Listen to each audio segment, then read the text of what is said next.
नमस्कार दोस्तों, मैं हूं दीपक चौरसिया और हमारी इस खास पेशकश पॉइंट ब्लैंक में आपका स्वागत है।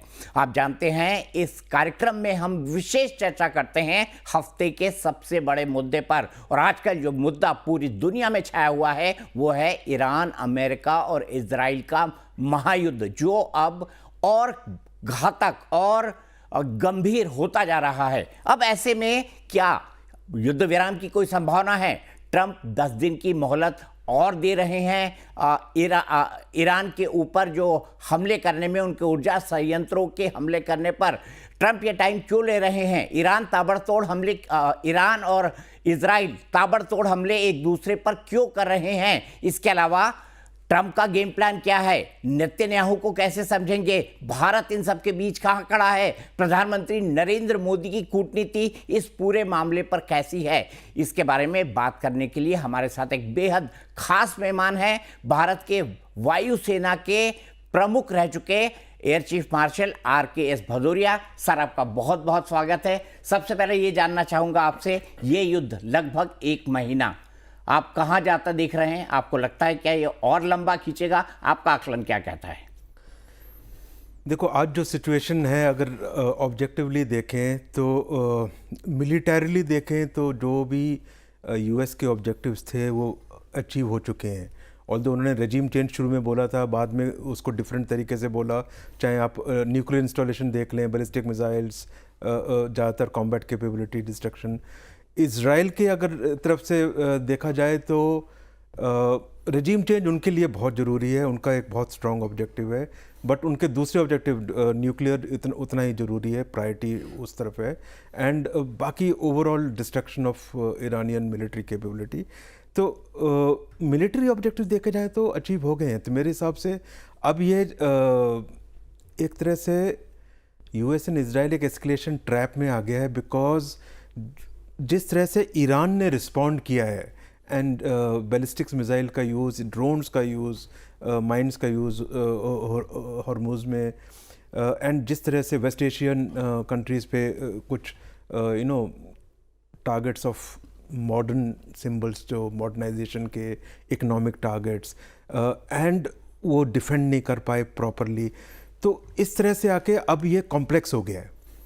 तो मेरे हिसाब से आज की तारीख में अभी तो चलेगा, बट अब टाइम आ गया है कि दोनों पार्टीज़ को, US एंड ईरान को पर्टिकुलरली, बहुत रैशनली सोच के युद्ध विराम की तरफ बढ़ना चाहिए। सबसे बड़ा सवाल, डोनाल्ड ट्रंप ने कहा है कि अगर बातचीत के टेबल पे ईरान नहीं आया तो गंभीर परिणाम होंगे। क्या ईरान बातचीत की टेबल पर आएगा? क्योंकि 15 सूत्री फार्मूला अमेरिका की तरफ से पाकिस्तान ने दिया, बदले में ईरान ने 5 सूत्री फार्मूला दिया। उन दोनों को पढ़ लो तो बातचीत की गुंजाइश तो नज़र नहीं आती है, लेकिन फिर भी ईरान बातचीत की टेबल पर आएगा। आपका क्या आकलन है? अगर धमकी से वैसे बात की जा रही है इस टोन एंड टेनर में, मेरे हिसाब से वो नहीं आएगा, बिकॉज ईरान इस समय जिस स्टेट में है, उनके पास काफ़ी लीवरेज है। उन्होंने हॉर्मुज़ को प्रैक्टिकली ब्लॉकेड कर दिया है, उसको बोला नहीं है लेकिन प्रैक्टिकली एक ब्लॉकेड है उधर। उन्होंने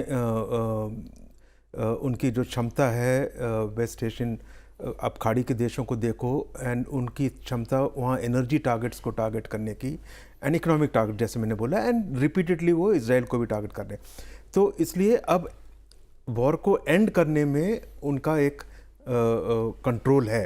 इस तरह की बात, ये युद्ध विराम की बात एक अलग तरीके से होनी चाहिए, जहाँ पे US को, ईरान को भी कुछ ढील देनी पड़ेगी, उनकी कुछ रिक्वायरमेंट्स टेबल पे आनी चाहिए, उनको भी एक विनिंग ऑप्शन एंड एक ऑफ रैम्प एग्जिट मिले, जो कि उनके लिए एक विनिंग सोल्यूशन हो।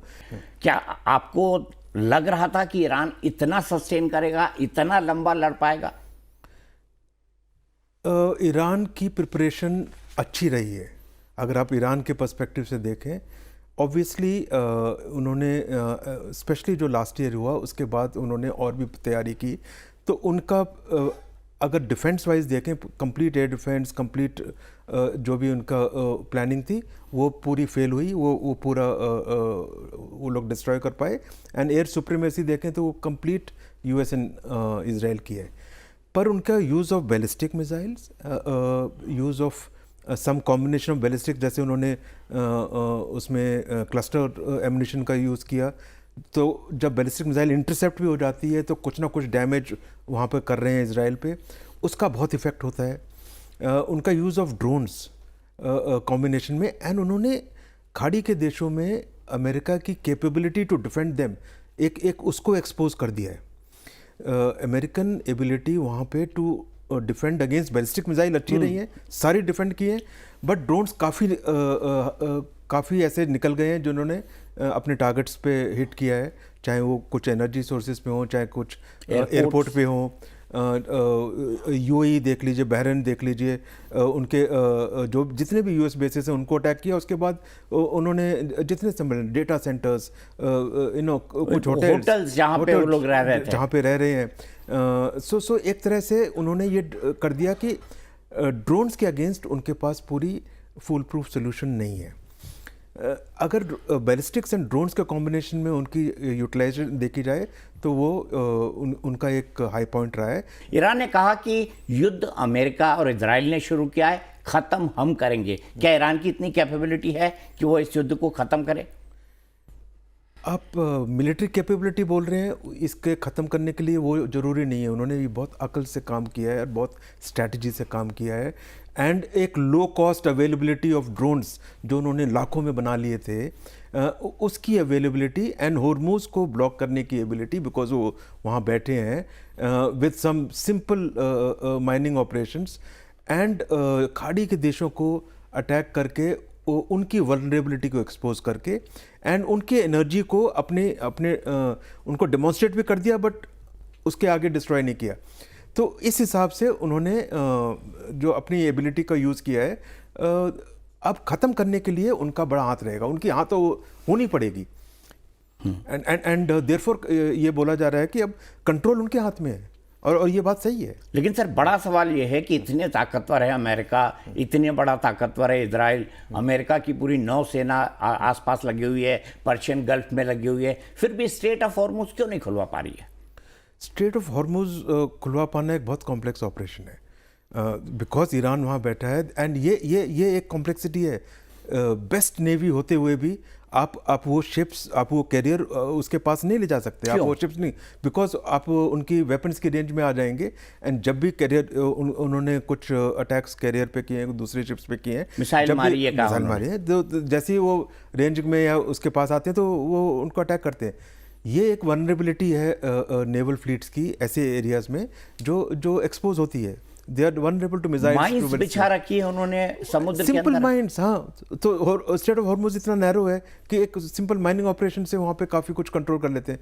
Therefore, and don't forget again, ऐसे लो कॉस्ट ऑप्शन जो ड्रोन आज की अवेलेबिलिटी है, एंड ये ईरान ने जिस तरह से शाहिद फॉर एग्जांपल उन्होंने डेवलप किया है, एंड उसको बहुत नंबर्स में बिल्ड किया है, उन्होंने जो सप्लाई की है उससे उनको बहुत एक्सपीरियंस हुआ है। तो पिछले 5 साल में उन्होंने इस रेंज में बहुत काम कर लिया है, एंड वो कैपेबिलिटी शो कर रही है। देयरफॉर ये कॉम्बिनेशन देखा जाए तो अब सेना की कैपेबिलिटी, नौसेना की कैपेबिलिटी या आप क्या क्या वहाँ ला रहे हैं उससे फ़र्क नहीं है। उनको हॉर्मुज को डिनाई करने के लिए उनके पास क्या वो एडिक्वेट है, और वो वहाँ बैठे हैं, इसलिए उनका अपर हैंड है इसमें। अब सर, यहाँ तक तो पहुँच गए हैं, युद्ध 1 महीने का टाइम हो गया है। क्या आपको लगता है कि इस युद्ध में एक निश्चित विजय दिखाने के लिए, एक एंड ऑब्जेक्टिव पाने के लिए अमेरिका और Israel boots on the ground करेंगे, पैदल सेना की ईरान में एंट्री कराएंगे? सिर्फ ऑब्जेक्टिव दिखाने के लिए बूट्स ऑन ग्राउंड करेंगे तो एक बहुत बड़ी आई थिंक मिस्टेक होगी, बिकॉज अगर मिलिटरीली देखा जाए उनके सारे ऑब्जेक्टिव्स अचीव हो चुके हैं। मेरे ख्याल से तो 2 हफ्ते के बाद ये उनको यूनिलैटरली बंद कर देना चाहिए था यूएस को। वो बेस्ट टाइम था उनके लिए एग्जिट के लिए, on a proper winning note, because सारे ऑब्जेक्टिव्स अचीव हो गए थे। बिकॉज थोड़ा एक्सटेंड हुआ, एंड स्लोली जैसे एक्सटेंड हो रहा था, ईरान की रीच एंड ईरान की effect of drones and target being able to target, जो खाड़ी के देशों को टारगेट किया एंड जो इजराइल को कंटिन्यूसली टारगेट किया, उसके बाद दिमोना पे अटैक किया। तो अब ये सब बढ़ रहा है, एंड वो एस्केलेशन ट्रैप में अब आ गए हैं यूएस एंड इजराइल, एंड बंद करने का कंट्रोल ईरान पे शिफ्ट हो गया। देयरफॉर मेरे हिसाब से तो इसको 2 हफ्ते बाद यूएस को एकदम बंद युद्ध विराम कर देना चाहिए था। अब जहाँ है खाली बूट्स ऑन ग्राउंड से सॉल्व नहीं होगा। हॉर्मुज़ को अगर बूट्स ऑफ ग्राउंड से आप सॉल्व करना चाहते हो, ये इराक नहीं है। ईरान 3 गुना बड़ा है, 3.5 गुना बना है करीब, पॉपुलेशन 3 गुना है। कॉम्प्लेक्सिटी बूट्स ऑफ ग्राउंड अगर ईरान में देखा जाए तो बहुत ज़्यादा है। आप लिमिटेड देखो सिर्फ हॉर्मुज़ के नाम पे एंड खर्ग आइलैंड एंड उसके हिसाब से भी देखो, कॉम्प्लेक्सिटीज़ काफ़ी हैं। देयरफॉर अब समय आ गया है दोनों साइड्स को मेरे हिसाब से कि उनको ग्राउंड रियलिटी समझ के इसको युद्ध विराम की तरफ ले जाना चाहिए और दोनों को एक विनिंग नोट चाहिए। ईरान की जो प्रॉब्लम है सर, ईरान की जो सबसे बड़ी नब्ज है वो है खर्ग आइलैंड, क्योंकि वहाँ से उसके 90% ऑयल जो है वो दूसरे देशों को बेचा जाता है और ऑयल डिपोज और पूरा एस्टेब्लिशमेंट वहाँ पर है। क्या खर्ग आइलैंड पर कब्जा करेगा अमेरिका? क्योंकि डोनाल्ड ट्रंप ने पिछली बार के ईरान युद्ध के इस वक्त कहा था कि अगर मैं प्रेसिडेंट होता तो सबसे पहले ईरान में खर्ग आइलैंड पर कब्जा कर लेता, मेरे ख्याल से जिमी कार्टर के टाइम पर। ये इंटरेस्टिंग है। मेरे ख्याल जो अभी जो 5 दिन का एक हॉल्ट किया था, अभी आज 10 दिन का हॉल्ट बोला है, ये एक काइंड ऑफ स्ट्रेटेजिक पॉज है। एक तो पीस इनिशिएटिव को थोड़ा टाइम देने के लिए भी विजिबली, पर मोर इम्पोर्टेंटली अपनी सेनाओं को, अपने एसेट्स को, अपनी कैपेबिलिटी को उस जोन में लाने के लिए भी है, क्योंकि उनके पास अभी वो सारी कैपेबिलिटी उस जोन में नहीं है जहां वो किसी भी तरह का बूट्स ऑन ग्राउंड ऑपरेशन कर पाएँ। पहली बात। दूसरी बात, बूट्स ऑफ ग्राउंड जितने चाहिए for a full fledged operation, जो बूट्स ऑन ग्राउंड का रियल मीनिंग है, उसकी कैपेबिलिटी अभी 15 दिन में भी नहीं हो सकती। वो 20-30 हज़ार लोगों से नहीं होगी। अगर हम इराक का वो देखें तो उस समय 1,60,000 करीब थे, यहाँ तो और भी ज़्यादा चाहिए होंगे, कम से कम वो तो चाहिए होंगे। अगर ये एक्सटेंड होता है एंड वो कुछ ऑपरेशन करते हैं तो खर्ग आइलैंड मेरे हिसाब से पहले होगा, सबसे पहला होगा, बिकॉज वो एक from American perspective for boots on ground एक अचीवेबल ऑब्जेक्टिव हो सकता है। उसमें भी कॉम्प्लेक्सिटी होगी, उसमें भी ऑपोजिशन होगी, उसमें उसके लिए ईरान प्रिपेयर्ड होगा। बट अगर वो करते हैं, करना नहीं चाहिए, बट अगर करते हैं ये पहला होगा, बिकॉज इससे उनको उनकी इकोनॉमिक लाइफलाइन उनके हाथ में होगी एंड वो इतनी बड़ी लीवरेज है कि उसको यूज़ करके वो हॉर्मुज़ को खुलवा सकते हैं। अगर हॉर्मुज़ को militarily with ships in the region and with the people at Hormuz करना चाहें, वो बहुत ज़्यादा मुश्किल होगा। बट आई थिंक ये लीवरेज उनकी स्ट्रैटेजी हो सकती है। अच्छा, तो अगर करेंगे तो मेरे हिसाब से पहला खर्ग होगा। लेकिन मुझे बताइए सर, खर्ग पर अगर हमला हुआ, जैसे आप मैं बात कर रहे हैं, तो ईरान को भी बहुत अच्छी तरह पता है कि खर्ग पे हमला हो सकता है, अमेरिका को भी पता है, इजराइल को भी पता है, अपनी भी स्ट्रेटेजी बनाई होगी उन्होंने। तो ईरान का पॉसिबल पलटवार खर्ग आइलैंड पर अगर हमला होता है तो क्या होगा? खर्ग आइलैंड पे हमला होता है तो ईरान तो विल गो ऑल आउट। देखो, उनकी एसेट्स अगर देखें तो नेवल एसेट्स काफ़ी डिस्ट्रॉय हो चुकी हैं, उनकी एयर डिफेंस एसेट्स तो वैसे भी मोर लेस डिस्ट्रॉय हो गई हैं, बट उनकी फील्डेड मिलिट्री जो है उसका ज़्यादा डैमेज नहीं हुआ है। तो वो इन एंड काफ़ी माउंटेनस एरियाज़ भी हैं, तो उनकी रीजनेबली हाई प्रोटेक्शन है। तो मेरे हिसाब से खर्ग आइलैंड के लिए भी ऑपोजिशन काफ़ी स्ट्रॉन्ग रहेगी। उनकी इनफ कैपेबिलिटी है, उनकी availability of drones, enough ballistics this thing, and जो अगर कोई शिप सपोर्ट में आती है तो उनकी एंटी शिपिंग मिसाइल काफ़ी है उनकी। मोर देन दैट, जैसे खर्ग पे होता है, apart from opposing the forces जो आते हैं, and I think airborne division will lead it, मेरे ख्याल से वो एनर्जी जो टारगेट्स हैं खाड़ी के देशों को, उनको इमीडिएटली टारगेट करेंगे। वो हॉर्मुज़ को टोटल ब्लॉकेड पे जाएंगे। अभी जो शिप्स जा भी रही हैं, जो अगर कोई टैंकर उनके रेंज में है, वो सारे अटैक में आएंगे। एंड जो भी इकोनॉमिक टारगेट्स हैं, चाहे यूएई के हों, बहरीन हो, दुबई हो, वहाँ पे जितने टारगेट्स अटैक हो चुके हैं, कुवैत पे अटैक हो गया, आज सऊदी अरेबिया पे फिर से 6 मिसाइल्स अटैक की गई। इन सब के इकोनॉमिक टारगेट्स स्ट्रॉन्ग टारगेट्स हैं, अपार्ट फ्रॉम एनर्जी, वो टारगेट किए जाएंगे। So I think it will be a very big escalation.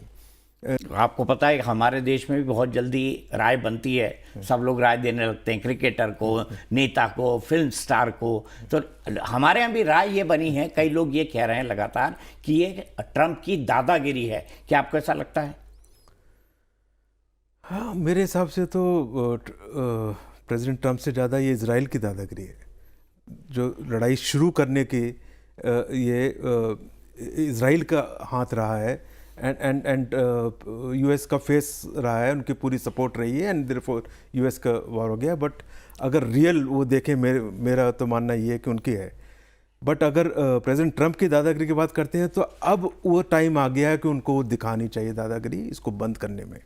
And इसको बंद करने का तरीका वही होगा कि यूनिलैटरली, जैसे अभी 5 दिन रोका, 10 दिन रोका, उसको अगर वो अटैक बंद करते हैं, और खाली यूएस का अटैक बंद करना मतलब नहीं होता, इजराइल को भी बंद करना होगा। And therefore beyond a point Iran के अटैक नहीं चल सकते, बिकॉज अब जो हॉर्मुज का इम्पैक्ट वर्ल्ड में हो रहा है, ईरान को भी ध्यान रखना पड़ेगा कि जैसे जैसे इसका adverse impact, economic impact world में स्प्रेड होता है, अगर वो ईरान इरेशनली इसको बंद रखेगा फॉर अ लॉन्ग टाइम, उनके साथ जो भी सहानुभूति है, जो भी सपोर्ट है जिस भी क्वार्टर से वर्ल्ड में, वो सब कम होती जाएगी। सबसे बड़ी बात यहाँ पर ये भी है सर कि जो पीस के इनिशिएटिव्स हो रहे हैं, जैसे अमेरिका ने पाकिस्तान के साथ 15 पॉइंट का पीस प्रस्ताव भेजा है। एक देश जो खुद आतंकवादी हो, आतंकवादियों को पालता हो, एक ऐसा देश जो अफगानिस्तान से भी युद्ध लड़ रहा हो, वो शांति दूत कैसे बन सकता है? ये मेरी समझ से बाहर है। आपको क्या लगता है? अरे वो उसको आप बहुत ज़्यादा तूल दे रहे हैं। ये तो वो तो एक मैसेंजर की तरह गए हैं। तो उन्होंने यूएस ने बोला ये जरा डिलीवर करके आइए जरा हमारा प्रस्ताव, तो मैं तो इसको इस तरह से देखता हूँ। आपको लगता है मीडिएशन के तो I don't think there can be any substantial. खबरें तो ये भी थी कि इस्लामाबाद जेडी वेंस आएंगे, ईरान के नेता आएंगे और उनके बीच वहाँ पर बातचीत होगी। अगर वो पाकिस्तान में आना चाहते हैं तो boots on ground through Pakistan की ज़्यादा बात करेंगे या पॉसिबिलिटी की। आई थिंक मीडिएशन तो वो डायरेक्ट करेंगे। संभव है बूट्स ऑन ग्राउंड पाकिस्तान से, मेरे ख्याल से सबसे आसान पाकिस्तान से ही होगा, क्योंकि इराक से बहुत मुश्किल होगा, अन्य बाकी देशों से बड़ा मुश्किल होगा, क्योंकि ईरान की जोग्राफिकल पोजीशन कुछ उस तरह की है।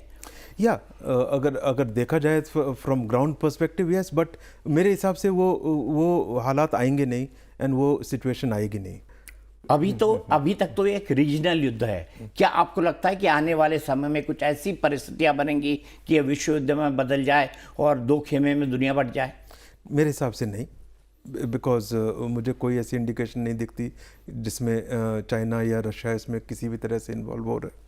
वो तो बैठ के देख रहे हैं क्या प्रोग्रेस है, उनकी ज़्यादा इम्पैक्ट नहीं है। यूरोप इसमें इन्वॉल्व नहीं हो रहा, नेटो कंट्रीज इसमें नहीं आए हैं, इससे ज़्यादा क्या हो सकता है? और ये भी यूएस के लिए एक चिंता का विषय होना चाहिए। एक कहना आसान है, बट पूरी दुनिया देख रही है।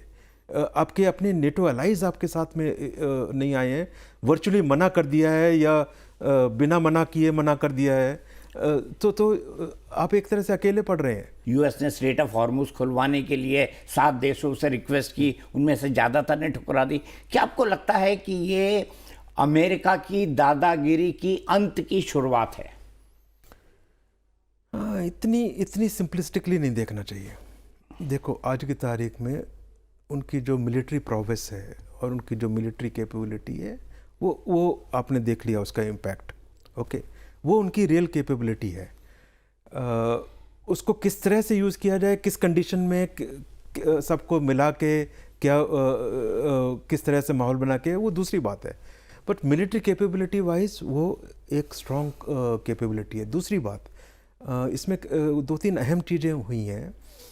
जिस तरह से एआई का यूज़ हुआ है, जिस तरह से इनिशियल प्लानिंग में, एंड जिस तरह से टाइमलाइन कंप्रेस की गई है, जिस तरह से स्केल अप किया गया है, जिस तरह से इंटेलिजेंस को यूज़ करके जिस तरह से इनिशियल टारगेट किए गए, जिस तरह से लीडरशिप को टारगेट किया, जो नई लीडरशिप आती है, आप देखिए ओवरऑल एग्जीक्यूशन जो मल्टी डोमेन में किया हुआ है, वो एक बहुत बड़ा नेक्स्ट स्टेप है। अमेरिकन डिफेंस इंडस्ट्री इसके बाद काफ़ी कुछ उनकी ट्रेजेक्ट्री बदलेगी। तो वाइल अभी वल्नरेबिलिटीज़ आई हैं, उनकी fault lines with other NATO allies आई हैं, some because of with the parties or personalities, but some naturally. ये आने वाले समय में actually America will come out stronger militarily, because उनकी अपने लेसन्स, उनकी जितनी पुरानी वेपन्स हैं ये हैं, उन्होंने देख लिया किस किस फील्ड में आ रहे हैं, technologically they are far ahead. Also मेरे हिसाब से AI फील्ड जो नेक्स्ट लेवल ऑफ टेक्नोलॉजी है, उन्होंने उसका इम्पैक्ट देखा है, वो उसको डिनाइल फेज में जाएंगे, वर्ल्ड को वो कम से कम उसको देंगे जब तक वो इसके मास्टर्स नहीं कर जाते उसको AGI ASI की तरफ. मेरे हिसाब से वो वाले जो एक्शंस अमेरिका लेगा इस वॉर के बाद, वो बहुत इम्पैक्ट करेंगे नेक्स्ट लेवल ऑफ कैपेबिलिटी के लिए. आने वाले समय में इंटेलिजेंस बेस्ड डिज़ाइंस होंगे, उसकी रैपिडिटी बहुत हाई होगी, तो जहाँ पर वो है उनकी ट्रेजेक्ट्री और आगे जाती रहेगी.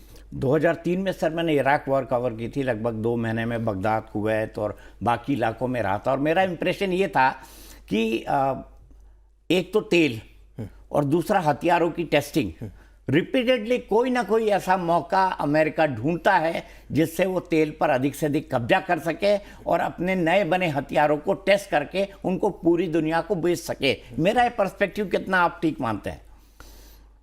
अगर फैक्ट्स देखे जाएं तो हो तो रहा है ये, पर ये भी दर्शाता है कि वर्ल्ड में किस तरह से कॉन्फ्लिक्ट से डील करने के लिए वेपन्स एंड इसको यूज़ किया जा रहा है. बड़ी बात भारत के लिए क्या है, क्या भारत का स्टैंड इस युद्ध में सही है? क्योंकि इस पर बड़ी राजनीति भी हुई, इस पर विपक्षी दलों ने कहा कि भारत को खुलकर ईरान के साथ खड़े होना चाहिए था, प्रधानमंत्री को ऐसे वक्त पे इजराइल का दौरा नहीं करना चाहिए था. भारत के कूटनीतिक स्टैंड को आप कैसे देखते हैं? देखो, दौरे को लिंक नहीं करना चाहिए, बिकॉज दौरा एकदम तो डिसाइड होता नहीं, पहले के होते हैं. वो कब वॉर को स्टार्ट करने का डिसीजन लेते हैं, it depends on many other things. And obviously as we see now, वो डिपेंड किया कब उनको एकदम सारी लीडरशिप इकट्ठी मिल गई. वो उनका एक बहुत बड़ा ऑब्जेक्टिव था शुरू में वो करने का, तो उससे तो लिंक करना ही नहीं चाहिए. दूसरी बात, भारत का एक बैलेंस्ड अप्रोच होनी चाहिए, बिकॉज हमारे ईरान के साथ भी रिश्ते अच्छे हैं, हमारे इजराइल के साथ अच्छे हैं, हमारे US के साथ अच्छे हैं, तो हम हमारे खाड़ी देशों के साथ सबके साथ अच्छे हैं, तो हमारी बैलेंस्ड अप्रोच है. एंड गवर्नमेंट ने वो किया है. किसी एक के साथ अगर हम खड़े होते हैं आउट एंड आउट, दूसरी तरफ भी हमारे दोस्त हैं, तो इसलिए balanced approach and D escalation की मांग, इसको ख़त्म करने की मांग, हॉर्मुज़ को खोलने की मांग, हमारे सिविलियंस को पे अटैक ना हो, तो ये सारे स्टैंड्स लिए गए हैं. तो इसमें तो मेरे हिसाब से बेस्ट अप्रोच है, बैलेंस्ड अप्रोच जो गवर्नमेंट ले रही है. और आपको क्या लगता है? और इसमें पॉलिटिक्स में नहीं करना चाहिए, बिकॉज ये हमारी लड़ाई नहीं है. हमें बैलेंस लेना चाहिए. हमें देखना चाहिए कि एनर्जी रिलेटेड क्या कॉम्प्लिकेशंस हो रही हैं, उसमें देश को एकजुट होकर उसका सामना करना चाहिए. लेकिन आने वाले समय में अगर ये जंग और बढ़ता है तो इसका इकोनॉमिक इम्पैक्ट लोगों पर कैसे पड़ेगा? LPG की क्राइसिस हम देख रहे हैं, पेट्रोल डीजल के बारे में देख रहे हैं, दाम बढ़ने की संभावना हो जाती है, क्रूड ऑयल की प्राइसेस बढ़ रही हैं, तो इसका इकोनॉमिक इम्पैक्ट भारत पर आप कैसे देख रहे हैं? नहीं, इसका इकोनॉमिक इम्पैक्ट तो पूरे ग्लोबली सब पे होगा और भारत पर भी होगा. बट हमने जो प्रिकॉशंस ली हैं, अपने एनर्जी सोर्सेज को डाइवर्सिफाई किया है, गवर्नमेंट ने भी एक्साइज ड्यूटी को कम किया है, कई स्टेप्स लिए गए हैं, जो प्रोएक्टिव एक्शंस लिए गए हैं. वहाँ से ऑयल की सप्लाई शुरू हो जाएगी, गैस ऑलरेडी आ रही है, हॉर्मुज़ से जो हमारी शिप्स ऑलरेडी पास हो रही हैं, तो प्रोएक्टिव स्टेप्स तो लिए गए हैं. But irrespective of whatever actions we take, अभी तो अवेलेबिलिटी को सॉर्ट आउट किया जा रहा है. But because of the impact of war, crude prices तो बढ़ेंगे ही बढ़ेंगे. अब सब बोलते हैं कि US इससे अफेक्टेड नहीं है. US में भी गैस के प्राइस स्टेशन पे 30% बढ़ गए हैं. 30% बढ़ गए हैं. इन्फ्लेशन का इफेक्ट ऑलरेडी दिख रहा है, nearly 1% if I am not mistaken ऊपर हो गया है. तो ये इम्पैक्ट सब जगह आएंगे, ग्लोबली सब जगह आएंगे. भारत और पाकिस्तान के बीच अभी कुछ घंटों की वॉर हुई थी, ऑपरेशन सिंदूर, उसमें भी हमने देखा मिसाइल का इस्तेमाल, ड्रोन का इस्तेमाल. इस वॉर में भी हम देख रहे हैं मिसाइल का इस्तेमाल, ड्रोन का इस्तेमाल. तो क्या ये नया वॉरफेयर है? Yes, of course. देखो, जो भारत और पाकिस्तान की हुई थी, हमने स्टैंड ऑफ वेपन्स के इस्तेमाल किया था, हमने बैलिस्टिक मिसाइल का इस्तेमाल नहीं किया था. तो हमने स्टैंड ऑफ वेपन्स जो एयर से लॉन्च की थी, दूर से लॉन्च की थी, उनके रेंज में नहीं आके, और बहुत प्रिसाइज लॉन्च की थी। तो जो टारगेट स्ट्राइक किए गए, बहुत प्रिसाइज अटैक्स किए गए, तो वो कैपेबिलिटी एंड वो attack without targeting any civilians वो दर्शाई गई। और जो हमारा ओपनिंग फेज में जो टेररिस्ट टारगेट अटैक करने थे वो सक्सेसफुली अटैक किए गए, उसमें भी स्टैंड ऑफ वेपन्स का यूज़ हुआ। सो यहाँ पे बैलिस्टिक मिसाइल्स का यूज़ बहुत दिख रहा है, स्पेशली ईरान से तो ज़्यादातर बैलिस्टिक दिख रहा है। हमारे एरिया की जो आप बात करें, दूसरी कैपेबिलिटी हमारी ability to detect and intercept उनकी कुछ बैलिस्टिक मिसाइल्स थी, कुछ क्रूज मिसाइल्स थी, very high speed cruise missiles, and बाकी जो वेपन्स उन्होंने रिलीज़ की, बाकी लॉटरिंग म्यूनिशन थे, दूसरे वेपनाइज्ड ड्रोन्स थे, उन सबको इंटरसेप्ट किया, उन डिटेक्ट किया गया, इंटरसेप्ट किया गया टाइम पे। ड्रोन्स का बहुत इस्तेमाल हुआ, जो हमारे जो भी हमने सेटअप उसके लिए किया था वो सक्सेसफुली उसको रोक पाए। तो हमारी डिफेंस पूरी तरह काम की, हमारी ऑफेंस ने सारे टारगेट्स अचीव किए, and they could not intercept us, and हमने लड़ाई बंद की अपनी टर्म्स पे जिस दिन हम चाहते थे। आपका प्रिडिक्शन इस वॉर के बारे में, कितने दिन आपको लगता है ये और खिंच सकता है? मेरे हिसाब से 2 से 3 हफ्ते में इसको डीएस्केलेट होने के चांसेस हैं, सीज फायर होनी चाहिए। एंड ऑफ कोर्स यूएस को इस स्टेट से तो इसको क्लोज करना उनको सबसे बड़ी प्रायोरिटी होनी चाहिए, बिकॉज ये शुरू इजराइल ने कराया, क्लोज यूएस को करना चाहिए, अदरवाइज उनकी क्रेडिबिलिटी पे उनके दोस्तों में और ज़्यादा फर्क पड़ेगा। बहुत बहुत शुक्रिया सर। हमारे एयर चीफ मार्शल आर.के.एस. भदौरिया का मानना है कि उन्हें ये लगता है कि 2 से 3 हफ्ते में सीज फायर की संभावना है, और उसके बाद एक प्रॉपर पीस प्लान तैयार होगा, और ये करना उनके हिसाब से अब अमेरिका की क्रेडिबिलिटी के ऊपर आएगा कि अमेरिका कितनी जल्दी और कितने स्विफ्टली इस पूरे सिचुएशन को हैंडल कर पाता है। हमारी इस खास पेशकश पॉइंट ब्लैंक में इस हफ्ते इतना ही। अगले हफ्ते एक और मेहमान से आपको मिलाएंगे, कुछ नई गुफ्तगू करेंगे। तब तक के लिए नमस्कार।